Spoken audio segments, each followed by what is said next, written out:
How to fix Gcash or authentication failed problem. Hello everybody, welcome back to our channel. In today's video, we are going to learn how we can fix the Gcash authentication failed problem. So let's just dive right into the video and find out how to do it. So the first thing is making sure that Gcash server is not down. So if you're sure that the server is not down, you can follow up this method.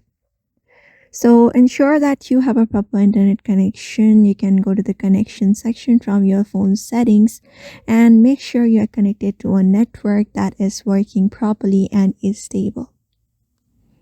Apart from that, the next method you can apply is going ahead and updating your app to the latest version. You can use a Play Store if you're on your Android and go to Gcash. After that, install the latest version of the application itself.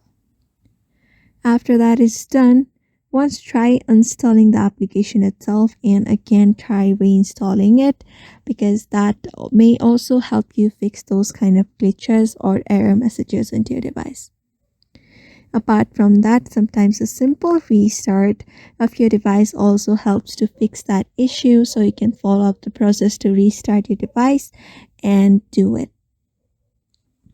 And also make sure that your login credentials are correct after that. And for now, you can follow up this method. So I hope this video was helpful, and thank you for watching this video.